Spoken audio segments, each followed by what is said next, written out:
Sekedar menginfokan fakta data, Uni Eropa saat ini semakin memburuk keadaannya. Kenaikan harga listrik misalnya sudah lebih dari 10 kali dinaikkan dalam 8 bulan terakhir, dan ini meningkatkan 5 kali lipat tagihan listrik dibandingkan tahun lalu, naik 500%. Harga-harga di pasar naik 2-3 kali lipat. Harga kamar hotel misalnya yang biasanya dalam kurs rupiah antara 1,5 sampai 2 jutaan, saat ini 4 sampai 6 jutaan. Dan turis kosonglah ke negara-negara Eropa, sepi. Walau mata uang euro terlemah dalam 22 tahun ini, mata uang Inggris, pound sterling, merosot terlemah dalam 40 tahun ini. Nilainya sama dengan dolar yang seharusnya membuat turis banyak masuk Eropa, namun tiket pesawat, kemudian harga food, beverage, serta akomodasi naik 3 kali lipat. Eropa semakin suram.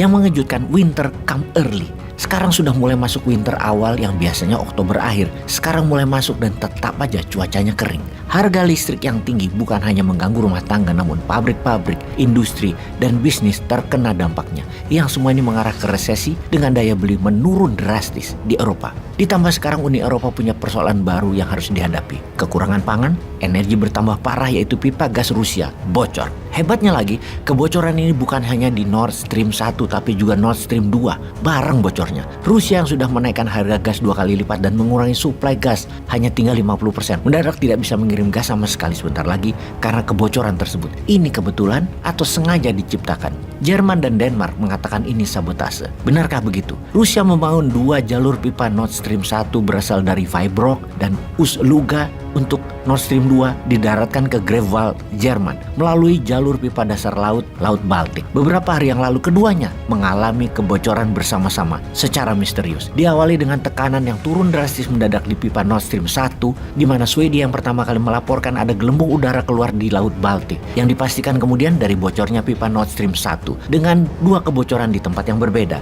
Kemudian Denmark melaporkan hal yang sama di Nord Stream 2. Nord Stream 2 belum digunakan sepenuhnya karena walau sudah siap, namun perang di Ukraina terjadi dan menghambat operasinya Nord Stream 2. Kita review lagi data lapangan di mana di tahun 2021 terdapat data bahwa 45% negara Uni Eropa dapat gas dari Nord Stream 1 secara negara. Jerman menggunakan gas Nord Stream 1 itu 50% dari kebutuhan nasional Jerman. Prancis 25% gas nasional dan Italia 46% gas nasional diimpor dari Nord Stream 1. Ini sebagai negara pengguna Nord Stream 1. Sejak perang di Ukraina, kapasitas Nord Stream 1 berkurang 20-50% yang diturunkan Rusia, yang menurut Rusia karena harus menurunkan kapasitas produksi tersebut karena sanksi Amerika dan NATO. Karena barang-barang untuk maintenance perbaikan yang didapat dari negara Eropa dan Kanada terhambat, ditahan. Eropa yang sesungguhnya rugi sendiri. Intinya kalau mau gas tetap membesar, mengalir lancar, ya stop sanksi ekonomi ke Rusia. Kembali ke bocoran pipa gas di mana peneliti Swedia mendapatkan fakta ada ledakan di dekat pipa tersebut sebelum kebocoran terjadi.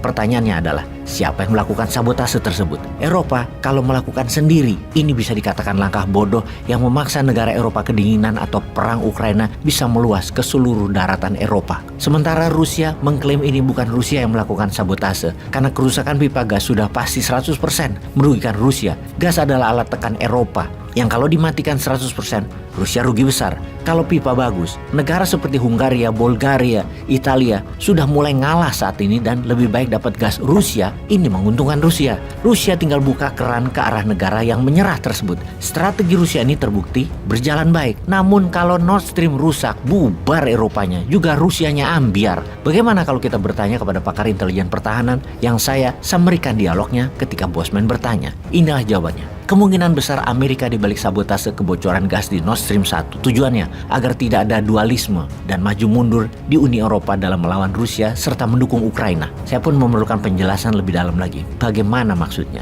Biar Eropa murka gitu. Supaya Eropa solid dalam mendukung Ukraina dan melawan Rusia. Selama ini Eropa masih mendua karena masih mempertimbangkan suplai energi dari Rusia. Sekarang sudah nggak bisa lagi. Jadi lebih solid sikapnya untuk tidak bergantung pada Rusia. Untuk memperkuat Abraham Accord, suplai energi Eropa telah diarahkan Amerika agar Eropa beli ke Timur Tengah dan minta Timur Tengah melayani kebutuhan Eropa pakai dolar. Saya pun bertanya, kalau shale gasnya Amerika gimana? Shale gas Amerika sedang digarap, masih perlu waktu. Makanya dolar dibuat menguat nilai tukarnya agar waktu Eropa beli dari Amerika nanti harganya jamin. Dengan besarnya utang Eropa ke Amerika nantinya, maka akan lebih mudah Amerika mempertahankan hegemoninya di Eropa. Yang mana selama ini, sejak Perang Dunia Kedua pada tahun-tahun terakhir ini, Eropa sudah mulai kurang ajar terhadap Amerika, khususnya Jerman. Ini versi Amerika melihat Eropa saat ini. Waktu Trump meminta negara Uni Eropa untuk menyisihkan sebagian GDP-nya untuk bisa ikut membiayai operasionalnya NATO, dicuekin saja sama Eropa dan bilang Uni Eropa tidak perlu banget NATO, terutama Jerman. Sekarang perang Rusia di Ukraina ini menyebabkan Uni Eropa panik dan menjura-jura, memohon-mohon, meminta NATO dipertahankan di kawasan Eropa. Amerika di banyak posisi sekarang di atas angin. Dolarnya menguat, cadangan minyak dan gas Amerika dalam negerinya independen. Kalau Indonesia piejal langkahnya dengan harga-harga yang mahal begini, BLT dan cadu tangan lagi.